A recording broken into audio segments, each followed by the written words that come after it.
All right, let's keep it real. My biggest record to date was recorded on an Mbox 3 and was later mixed on a Digio 3 using nothing but Waves plugins. And now that song has over 2 billion plays on YouTube alone. Watch me.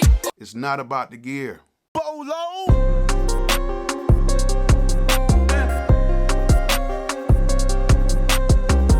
All right, before we get started, make sure you guys subscribe, make sure you guys comment, and please turn on those post notifications so you will know the next time I have another video available.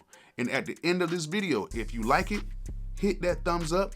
If you do not like it, hit that thumbs down. As you guys already know, it helps my channel.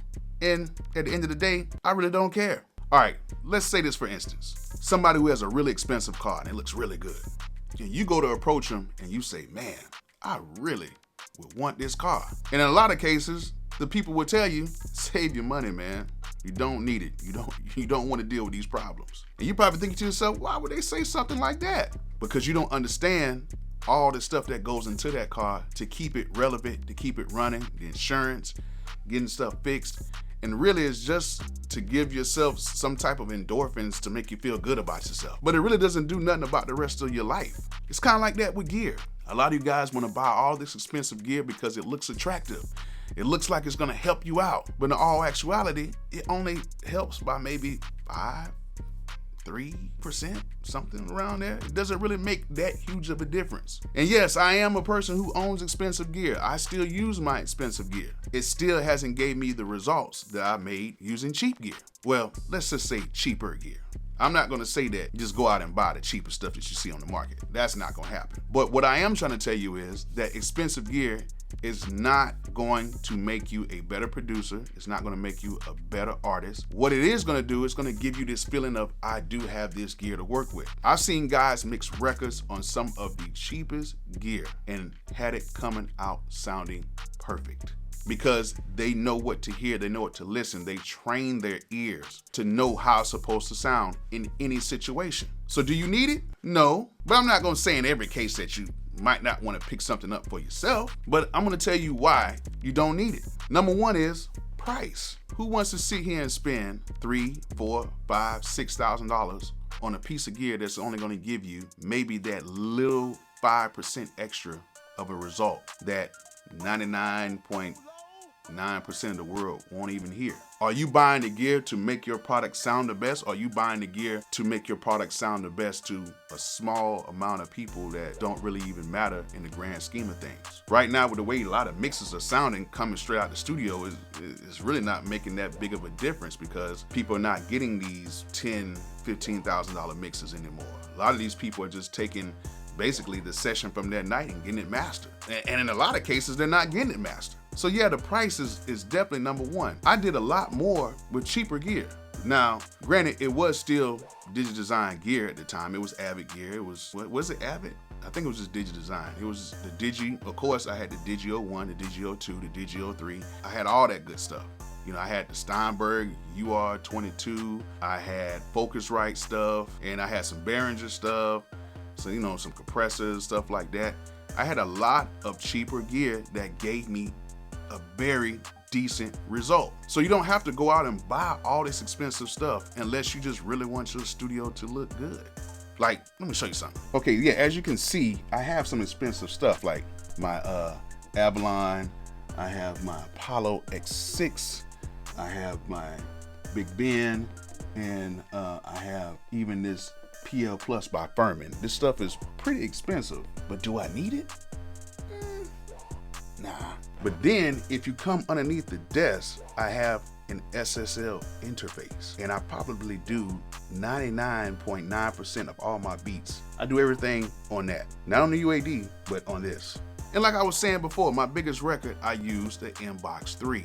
The crazy part about that day was everything was broke.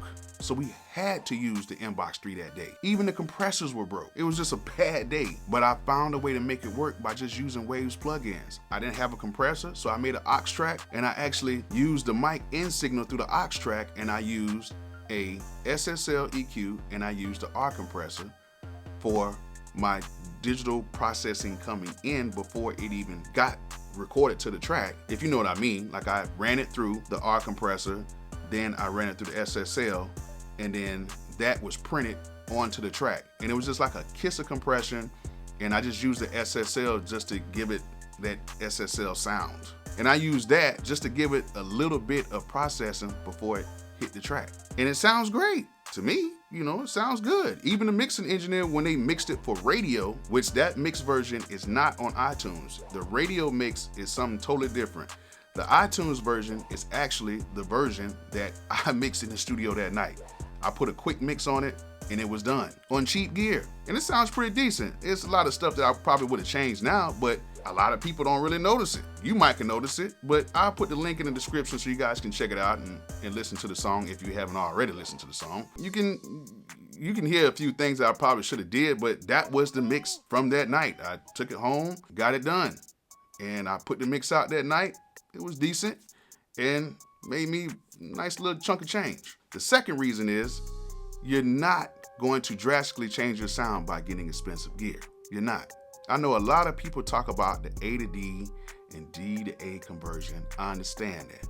That's important. However, I don't care how much A to D you have or how much D to A you have. If a person sounds bad, they're going to sound bad on the best gear and they're going to sound bad on the worst gear. Does not matter. I believe in performance, takes, choosing the right sounds.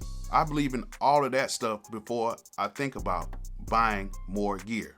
Now, if you guys want to see the gear that I got, you know, I have videos like doing studio tours, but I haven't done a studio tour in so long because I haven't switched anything up because I don't need anything else. Like the only thing that I bought since I did my last studio tour was maybe the Roland FA06 and the SSL interface. That's pretty much it. Everything is the same because I don't need it. It's not going to make a difference to me keep upgrading and upgrading and upgrading when a lot of the gear sounds good anyway. Like right now, I could have easily used my Focusrite. My Focusrite, little Focusrite Duo interface, I could have used that, but I want to use that with my iPad room in the other room, and I want a different interface, and I just wanted a little bit of a different kind of a sound, and I've always been a fan of the SSL stuff, so I wanted to get it, so that's why I got it. So far as everything else, I really didn't need to switch up. I have an Apollo 8P, I had that here. I took that down to the studio. I went ahead and bought an Apollo X6. Sounds a little bit better. I can kind of hear a difference, but it's really not that much of a difference. Most of my mixes sound good, even at the studio, and they sound good here. And I actually have a Focusrite rack that I have in my B room at the studio, and I do a lot of recording in there, and it sounds just as good when I get done because I have a certain understanding of what I want things to sound like. So I don't really need it, but I'm gonna tell you why, in some cases, you should get it. Y'all ready for this? Why should you get expensive gear? And I'm gonna keep it 1,000 with you. The reason why you get it is to kind of give yourself a little boost. There's nothing wrong with giving yourself a boost. There's nothing wrong with getting yourself a nice Christmas present. There's nothing wrong with gifting yourself something if you have the money, or there's nothing wrong with receiving something that somebody gives you. You got me all of them? That is sick, dude! Oh my goodness! So I'm not saying don't get it, just saying you don't need it. But if you want to get it and you got the bread to get it, by all means, go ahead and get it because it's gonna make you feel good. It's gonna make you feel good walking in and seeing all that good stuff. Like, look at all this stuff I got. Look at all that. Look at all that. I got all this nice, expensive stuff. It is great. Do I need it? No, I don't. But do I feel great that I have it? Damn right I do. I work hard for it. And instead of me buying Rolexes and stuff, I just rather buy gear. I'm just a music head like that. You can do the exact same thing with the gear that you have. Don't let anybody tell you that you can't. To be honest, the third reason why you don't need expensive gear is all about how you perceive it. There are some people that work in studios that have hundreds and even $1 million worth of equipment, and they still cannot get the mix right. But then there's some people that have maybe $1,000 worth of gear, and their mixes come out sounding better than some of these $1 million studios. It's all about how you train your ear to develop your sound. There's no right or wrong way to mixing or getting your sound the way you want to get it. My thing is, like I said before, it's about sound selection, it's about performance. And if you know your gear, that's the main thing. Knowing your gear that you have, knowing that how it sounds in the studio compared to how it would sound in the car. Because I know how it's gonna sound. I know how it's gonna sound before the artist leaves because I know my gear. And to be honest, before I spend anything on gear, I would rather take that money and spend it in the acoustics of the room. That's what a lot of people don't tell you. The gear can get you so far, but if your acoustics are bad, you're not gonna go anywhere because you're gonna have all type of frequencies bouncing off of stuff and you're not going to be hearing anything effectively. So before I would spend $1,000 on gear, I would rather take that $1,000 and spend it on acoustics. Because right now, a very good acoustically treated room will give you better results than a room full of gear and the room is not acoustically treated correctly. I can bet my last dollar on that. Well, yeah, kinda. I ain't gonna do that because you guys might try to bet me. But yeah, those are my reasons why you don't need expensive gear. I'm not saying don't get it, but you don't need it, if that's your thing. But hey, hope you guys learned something from this. Hope you guys enjoyed it. And like I always say, peace out.